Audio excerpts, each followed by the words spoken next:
It's just a couple minutes past the hour. Thanks for being here today. My name is Grace Plummer. I'm Managing Director of RIEEE here at Appalachian State. And welcome to the second of three webinar sessions that we have this spring 2026. I'm also here with my colleague, Lauren Essick, who organizes these. Thank you, Lauren, for all your work on that in the back end. So today's session, our webinars overall kind of highlight existing and emerging research strengths at Appalachian State that align with the Institute mission and then help us build capacity and partnerships for research and impact. And today's session is going to feature Karin Rogers and Greg Dobson of the National Environmental Mapping and Application Center. NEMAC is an applied research center at the University of North Carolina, Asheville, with the mission to serve as a bridge between science producers and science users. I love that. Delivering science to decision makers and the public. Karin and Greg will share highlights of NEMAC's projects, and we'll reserve some time after the presentation for to discuss potential collaborations and the projects that they're working on.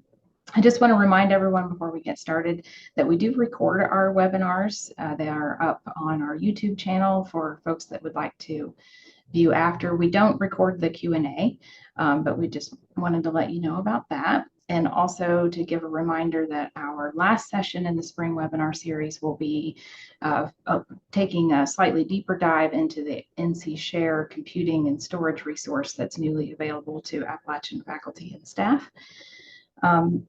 So without further ado, I'll go ahead and get us going with NEMAC. So to introduce Karin and Greg, Karin is the director and research scientist of UNCA's NEMAC, where she oversees both daily operations and strategic partnerships with federal, state, and local agencies to effectively communicate science for informed decision-making. Her research focuses on applying scientific information and decision-making technology transfer methodologies, group facilitation, scientific graphic design, and statistical applications for decision support. It's quite a lot on your plate, Karin. And Greg is the Director of GIS and Engagement and a research scientist at NEMAC. His expertise spans GIS analytics, modeling, and visualization, with a particular focus on climate and landscape resilience and linking environmental data with societal impacts. Greg is also a proud App State alumnus, completing his master's in geography here back in 2006. So without further ado, I'll go ahead and turn it over to Karin and Greg, and thank you both for making the time, and we look forward to hearing more about your work. All right, well, thanks, Grace and Lauren and everyone else for having us. I'm going to go ahead and share my screen. Let's see if I can find it. There it is. And I'm going to do this. All right, can everybody see my slides? Yeah, okay, great. Yep. Yeah, so thanks for the kind introduction. I am Karin Rogers, Director of NEMAC, again, Applied Research Center at UNC Asheville. We are the National Environmental Mapping and Application Center. There we go. Sorry. So NEMAC, we were founded actually back in 2003. So we have been, we're an applied research center that's been here for almost over 20 years. And our focus has been, over the years, been on translating complex climate environmental data. And as Grace had mentioned, we like to describe that as a bridge between science producers and science users. You know, a boundary organization, I think, is also another common term. So that for us, that looks like we have like four main kind of domains that we do that work in. A lot of it is science communication, you know, spending time to deliver clear and compelling narratives from complex data and information. We specialize and do a lot of work in resilience planning, so supporting communities and practitioners to help prepare for climate impacts. We have a lot of work and spend a lot of time doing our geospatial analysis So Greg can talk a lot about that, spending time doing more advanced GIS mapping for improved interpretation of data.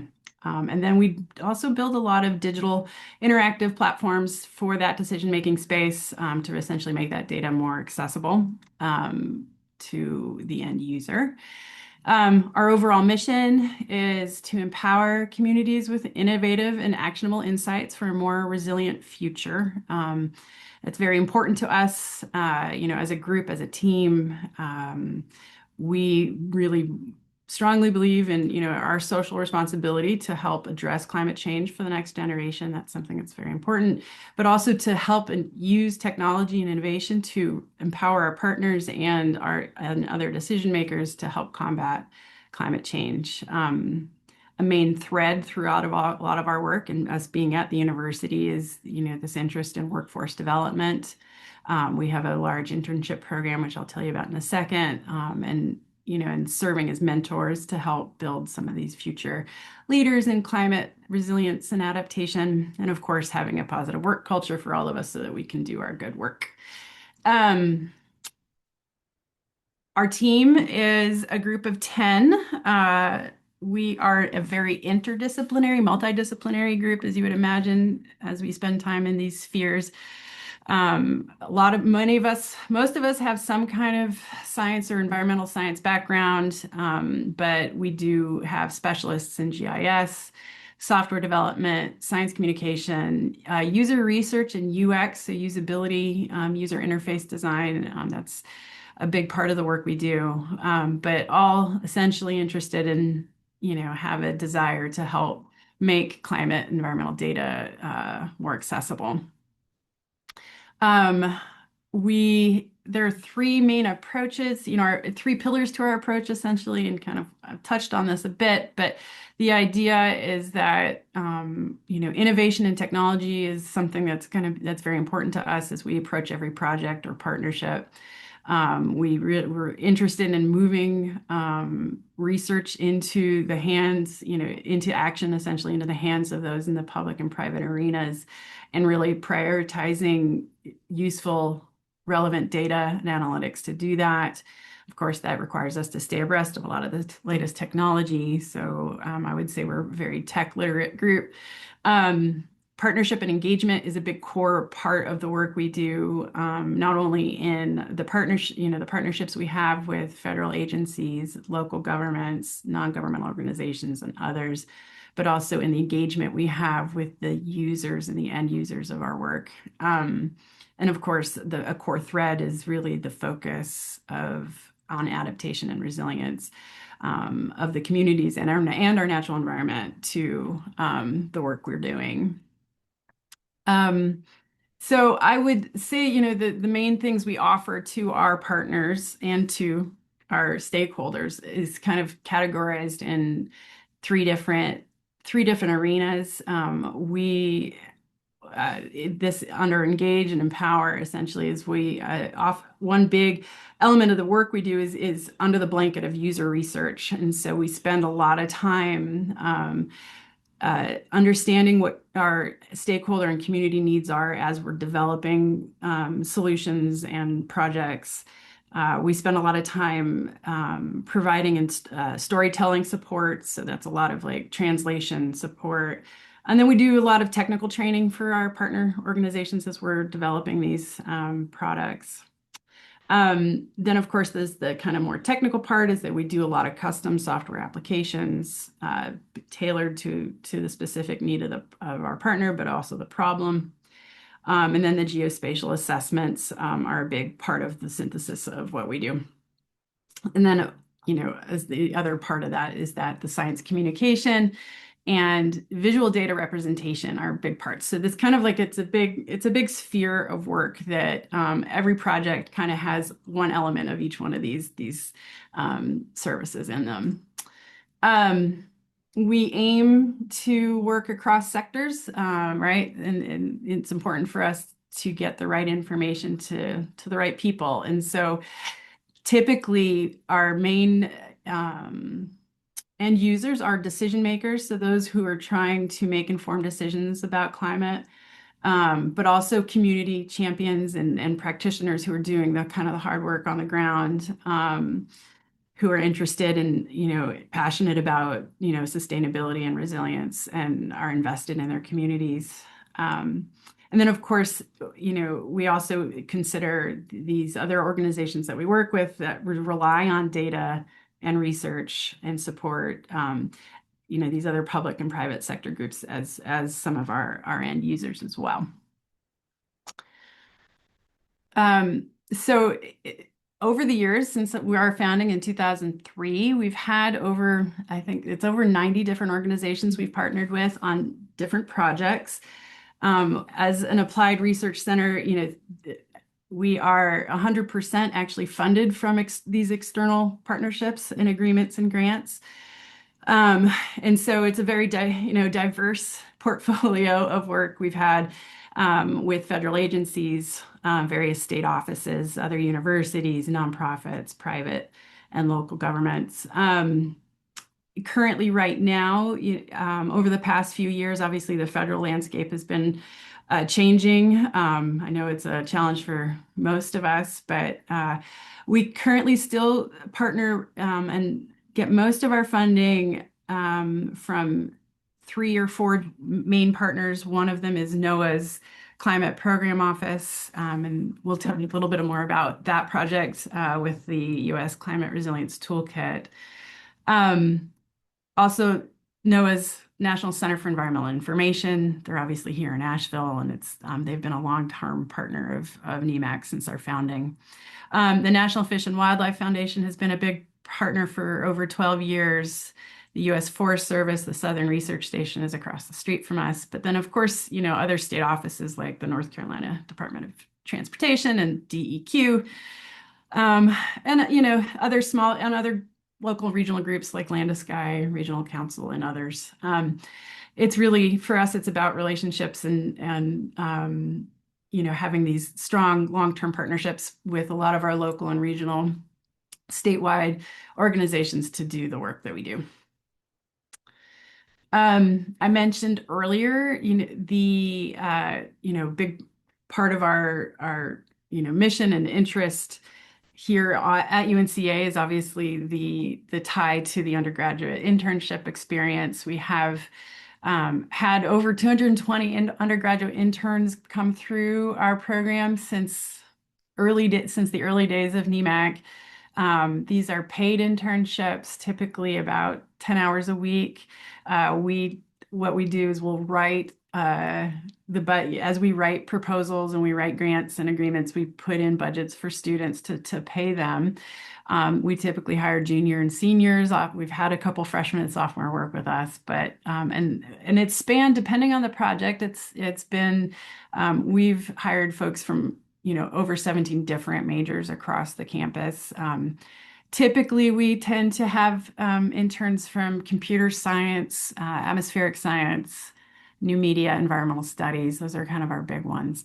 But for us, it's really important for us to, invest in these folks who are going to become our new workforce as they leave, and trying to invest in their capacity to do the work in resilience and adaptation. And so it's really, it's been a very vital, important, meaningful part of our work.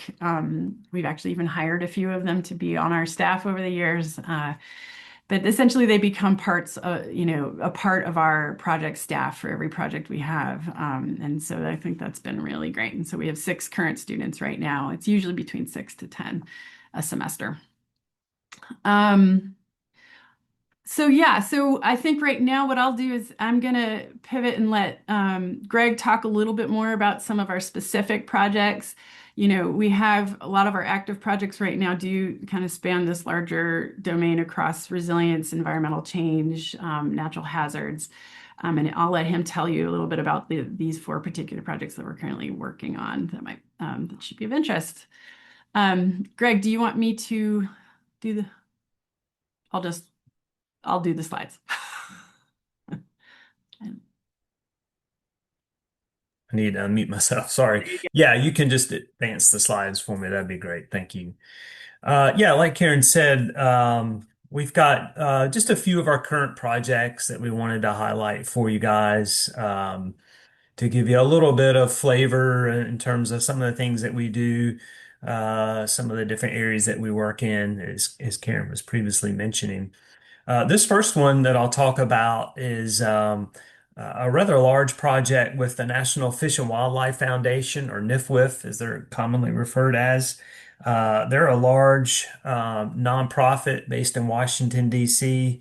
Been around since the 80s. I think they're one of, if not the largest grant-making nonprofit organization that exists. I mean, one of their sole purposes is to award millions, tens of millions, maybe even more than that, in grants to support fish and wildlife habitat. But also, I'll talk a little bit about how that ties into human community resilience as well. So, like I said, this is a project that we've had going on for well over 10 years now. And essentially, we have developed at this point regional coastal resilience assessments for every U.S. coastline, not just the lower 48 states, but Alaska, Hawaii, the Caribbean territories, our territories in the South Pacific, the U.S. Great Lakes. And one of the things that is unique about these coastal resilience assessments.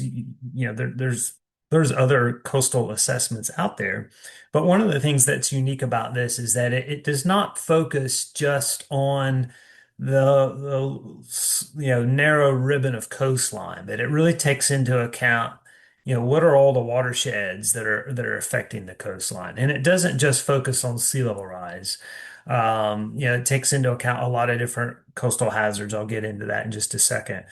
But the goal of these assessments was to provide NIFWF and NOAA is a big partner with NIFWF, was to provide them with a tool that would help them make decisions regarding funding. So, for instance, just a few weeks ago, they launched their or put out their call for proposals for this year's funding cycle. This is through their National Coastal Resilience Fund.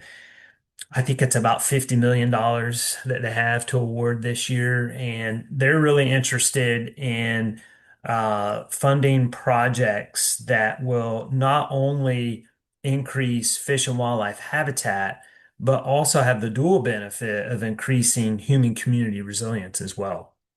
But they need to understand where those projects could have that best dual benefit.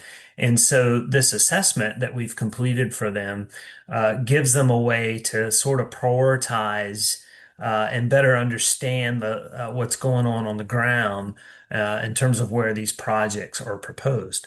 We're kind of in a second cycle of this, if you will. So we initially launched all of the assessments 5 years ago, and now we're in the process of updating them because some of the data is, nearly 10 years old at this point. So we're going back through, we're refreshing all of the data, tweaking the methodology some as we go along, and hopefully those will be available starting later this year and then into next year. Next slide, please, Karen.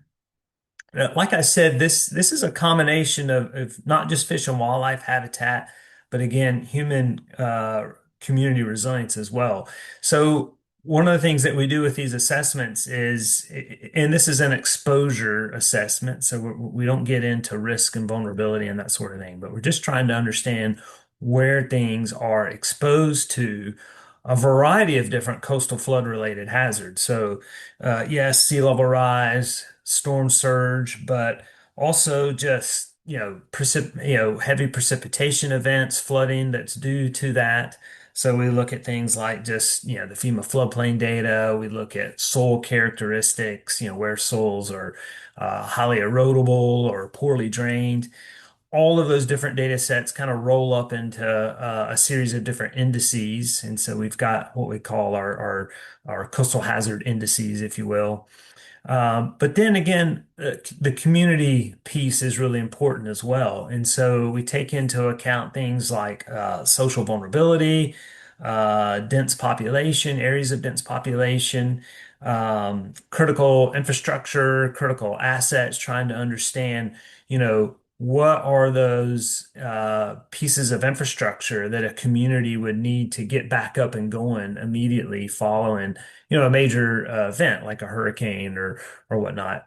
And then, of course, we do look at the fish and wildlife component as well. We're looking at things of, species richness, species of conservation concern. We're looking at density of species. Again, this is both, on the terrestrial and the aquatic side of fish and wildlife. All of these get rolled up into these different indices that we model. And then the last component of this is creating what are called resilience hubs. So looking at things like green infrastructure and land cover and other variables to try to understand where are these resilience hubs in which these proposed projects that they receive again could have that maximum dual benefit of increasing of fish and wildlife habitat and wildlife and human community resilience. Next slide, Karen. The last thing I'll say about this particular project is one of the things that NIFWF wanted to have was not just a report and not just a set of maps, but they wanted to have an interactive tool that would allow them to explore the data and even do a little bit of analysis. So we developed this tool called CREST, which is the Coastal Resilience Evaluation and Siting Tool. And as Karin said, we've got some software developers on our team. This is actually a custom built tool. There was some pretty unique requirements of the tool that didn't lend itself well to using some of the out of the box solutions that are available through, some of the other GIS technologies, Esri technologies. This is a custom built tool that we built in house. And so it allows users and decision makers to, again, view and explore the data, versus just having to read through a report. But more importantly, to actually do a little bit of analysis. And so one of the things you can do with the tool is if you have an area of interest, you can go in and interactively draw that area of interest, and then it'll compute some of these statistics for you to tell you about the amount of coastal flood hazards in that area, the amount of human community resilience, what that looks like, what the fish and wildlife looks like in that area. And so this has become a really important tool for people putting proposals together and the kind of organizations that are putting proposals together and submitting them to NIFWF are, city and county governments, other nonprofits, state agencies. It's a large range of different organizations that are putting proposals together. But then NIFWF can use the tool to also kind of better understand what's going on the landscape in these areas where projects are proposed. And then all of the data, well, I should say, traditionally the data has all been available for download. Given the current political climate, that feature is turned off at the current time, just due to some of the sensitivities, particularly around the social vulnerability data. But hopefully in the near future, that will be available again as well. Next slide, Karen. So moving on to our next project that I want to talk about. This is another long-running project that we've had at NEMAC, and that has been us working with developing the U.S. Climate Resilience Toolkit. So maybe some of you all have heard about this. This is a tool from NOAA that provides climate data, information, and resources for thinking about climate resilience and what that means at the community level, the community you're in. This was a big initiative that launched really back in 2014 during the Obama administration. He made a big push to unlock all of the nation's climate data and really try to make it more accessible and usable when it comes to thinking about, climate change and climate resilience and that sort of thing. So we got involved during that time with the the NOAA Climate Program Office, and at the time the White House Science Advisor, and we were able to start thinking about, what sort of information needs to come out, and then how would users start to interact with that information. And so, one of the key things, if we go to the next slide, Karen, that came out of this is the development of the steps to resilience. And so this is a key component of the U.S. Climate Resilience Toolkit, which I should say, by the way, is also now being more referred to as just the toolkit. And they've kind of rebranded that recently. And so it's just the toolkit. But a key component of the toolkit is the what's called the steps to resilience. And so this is a way that if you're a local municipality or an organization that really wants to understand your risk to climate change and start thinking about climate resilience, this is a set of documented procedures that you can go through to get to that. And so it starts with just understanding exposure. That's always step one. Where are you exposed? And then you move to assessing your vulnerability and risk because of that exposure. Then kind of investigating options that you could implement to hopefully lessen that risk and vulnerability. Prioritizing plans to actually put projects in place that would do that, and then obviously taking action. And so we have worked with city and county governments all over the Southeast, a lot in South Florida, but others across the Southeast, a few in the Northeast and in the Great Lakes region as well, and helping them kind of step through this process. This is, there's a lot of kind of training the practitioners, if you will, that goes into this. And so this is something that we continue to be really involved in, and maintaining all of the different resources. There's a lot out there. I encourage you to go out and take a look at toolkit.climate.gov, and you can see all the different resources that are available for helping you think about climate resilience. Next slide, Karen. A third project that I'll talk about, this is actually a brand new project for us. So we're really just in the beginning stages of getting going with this. But the goal is we're working with the North Carolina Geological Survey, and they have been requested by the state legislature to put together some type of early warning system for landslide hazards in Western North Carolina.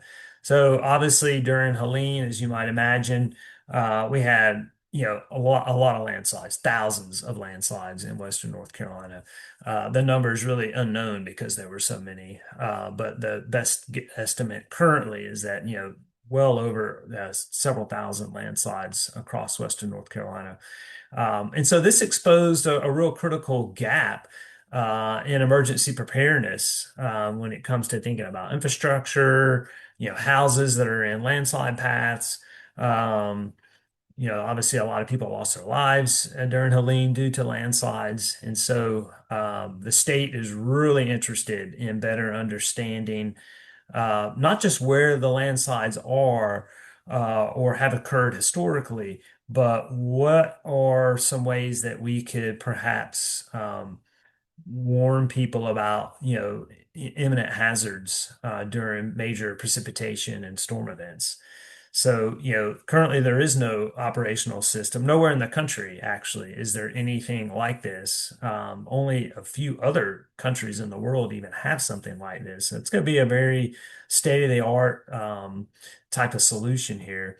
But it's, if you're familiar with Western North Carolina, all this is an increasing hazard, right? We're continually to get these heavy precipitation events, these remnants of tropical systems that move over our area, intense summertime thunderstorms that just park themselves over a watershed. The terrain is really steep. A lot of people think, especially people that are new to North Carolina, and they hear about landslides and they say, oh, well, that's a West Coast problem. Well, it's very much a Southern Appalachian problem. And it's got the interest of the state right now.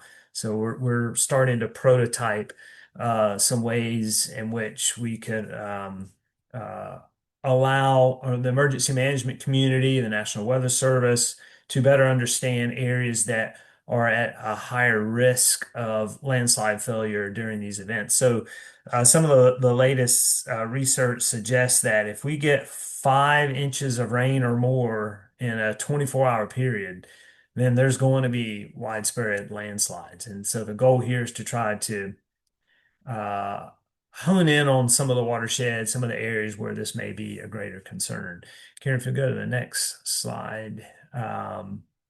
Yeah, and so, we're obviously the North Carolina Geological Survey is funding this, but we're working with USGS. We're going to be working with North Carolina Emergency Management and the National Weather Service to try to understand their workflows. There's talk about, trying to do something with reverse 911. How does that system work? So we're very much in an exploratory phase right now, just trying to understand the systems that are already in place, working with these partners to come up with a solution, via user research and user design. So this is not a top down, we're going to build something and you guys got to figure out how to use it. But we are definitely working with these partners to try and put this solution together. UNC Asheville's Atmospheric Science Department is going to be involved with this as well. They're going to be helping us put soil moisture gauges in prototype watersheds in Buncombe County. They've got funding to put I don't remember, Karen, it's 15 or 20 new soil moisture gauges. That's a real critical metric in terms of landslide failure. How wet are the soils already from antecedent conditions? So that's going to be a really key new data tool that we can feed into this. And if you'll go to the next slide. And this just kind of highlights the phases of the project. We're very much just in phase one right now of work starting to communicate with the emergency managers, the emergency management community, and putting a prototype together. Phase two then will be actually trying to implement this prototype again, tapping into potentially reverse 911 and other procedures through the emergency operations centers. And then phase three is going to be just continuing to try to enhance the modeling and the accuracy of the modeling. As you might imagine, this is a very complex problem, just given the nature of the data, the nature of the terrain, dealing with precipitation forecasts and that sort of thing. So stay tuned for more about this. Like I said, this is something that we're just kicking off now. Karen, yeah, thank you. So this is the last project that I'll talk about today. So another issue also kind of related to flooding and rainfall events and Hurricane Helene is the risk that dams pose across our state and really across the entire country. And so we've been working on a project for a couple of years now with the North Carolina DEQ's Dam Safety Office and trying to assess dams across the state and understand the hazard creep that has happened downstream of many of these dams. And so what do I mean by this? So a lot of the dams, really most of the dams in our state and really across the country were built decades ago, in some cases, 100 years ago. I mean, most of our dams are pretty old pieces of infrastructure. And since they were built, in many cases, there's been a lot of development that has happened downstream of those dams. And so they pose a new risk simply because there's more people living downstream, there's more infrastructure downstream. And this risk is not well understood. The dams themselves are not always well understood. There's not necessarily great records of inspection for all of them. And in fact, many of them are not regularly inspected at all. There's not very much information known at all about a lot of these dams. It's a very time-consuming and costly process to go out and do individual dam inspections. And so the state is really interested in developing some automated tools that would help them one, understand again this hazard creep of what's going on below stream of these dams, but then also develop again this process of doing some dam inspections. So let's see if we go to the next slide, Karen. This is turned into what the state is now calling or the product that we have built. They're calling Dam Sure. And so again, this Dam Sure does just that. So it starts to detect changes. We're using a variety of different, spatial data sets, as you might imagine, to again kind of do some, differences and, what did infrastructure and population look like below these dams when they were built versus what it looks like now. Um, but it's a platform that enables collaboration so that the dam owners and the dam safety officials can hopefully jointly work together to reclassify some of these dams and enhance the inspections of them and just allow them to prioritize dams that may need additional work to make them safer than they are today. A great, story about that is the Northport Reservoir Dam in down here in the Asheville area. So that's our main source of drinking water. It's about 20 miles east northeast of downtown Asheville. And just a couple of years prior to Helene, they had finally received funding to increase the capacity of the dam. Basically, made it stronger, worked on the spillway and that sort of thing. And the officials have said since Helene that no doubt if that project had not been able to take place, there's a great chance that that dam would have failed. You saw the devastation in Asheville from Helene. If that dam had failed, it could have been on the order of several magnitudes worse. So this is a real issue that affects dams all across the country. There's 90,000 dams in the National Inventory of Dams database. And so this is something that we foresee potentially scaling out of North Carolina. We've already got some pilot projects in the works with the state of Maryland and the state of Oklahoma. And we were recently invited to submit a full proposal to the North Carolina Innovation. So potentially funding this to become a startup and a product that could be used, all across the country for doing this type of work. Karen, I think that was it. I was going to turn it back over to you here. Sure. Thanks, Greg. Another milestone actually for NEMAC happened about 2018, about 8 years ago, based off of actually some of the work that Greg was talking about earlier with NOAA's Climate Program Office and the Steps to Resilience. Starting in 2016, NEMAC partnered with the city of Asheville to help develop their first climate resilience assessment. So it was kind of a in-depth look across the city, across different hazards, multi-hazard assessment to identify, which areas and neighborhoods are most at risk and vulnerable to specific threats, including flooding and wildfire, landslides, etc.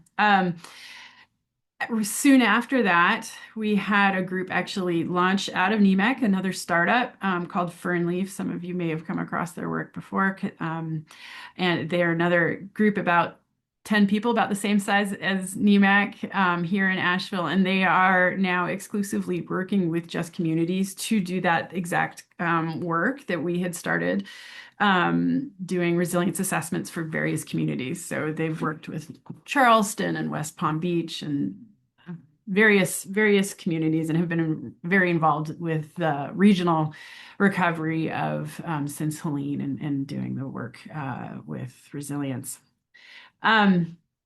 So yeah, I think we're gonna I'm gonna try to wrap it up here.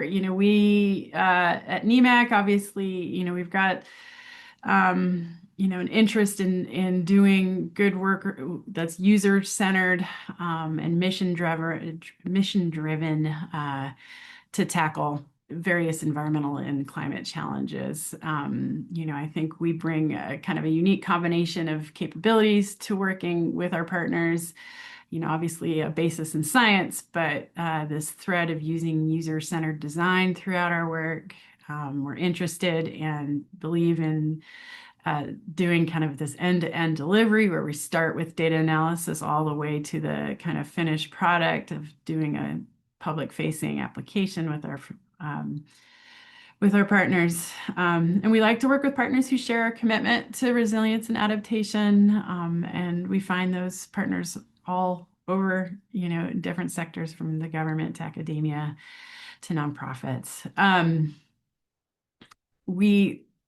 How we work with our partners is actually very important for us. It's a very collaborative model, as you may have gathered as we've been talking. It's kind of built on a lot of relationships and trust. There's this idea of starting projects with a kind of this co-design element, not only working very closely with our funders and our partners, but we're bringing in the user and the audience to help at the beginning to basically shape the solution we're going to design. We do a lot of iterative development with our funders, and then the idea of obviously doing an extensive knowledge transfer, so anything we build is still used and maintained long term. Again, this idea of long-term relationships is kind of really the key to a lot of the work we do. Greg mentioned, and I mentioned earlier, I mean, some of the groups we've been working with, it's been over 15 years. We have one group we've been working with at the Forest Service going on 19 years at this point. So it's all about kind of, sustained commitment to the problem and to the project. And of course, then, continually iterating and getting measuring our success together and making sure that we're continually improving. So, just in general, there's some arenas that we're really interested in partnering with other folks. We're always interested in working with folks who are in the climate resilience sphere, in the kind of natural hazard or early warning system area. We have several projects we're doing in infrastructure safety, as we mentioned with the dams, but we also have another one with NCDOT looking at resilient networks. Geospatial platforms and doing kind of deeper dive GIS analyses is always something that we're interested in. We're very much interested in partnering with folks in health and equity and of course other universities, like how we're talking here with you all. Having research partnerships and other student engagement opportunities is something that's very, very important to us. So with that, I think it's maybe been about half an hour. We can conclude. We're always interested. Would love to talk to anyone who might have some idea of or some interest in working in this space with us. You can find us several places in Asheville, but online, and we're always ready to talk about any potential future projects. So with that, I think we can conclude the presentation. Excellent. Thank you so much, Karin and Greg. It's fascinating, the breadth and depth of what you all are working on. I'm sure there will be plenty of questions and conversation here. I'll go ahead and thank everyone that joined live so we can stop the recording. Thanks for joining the RIEEE webinar today.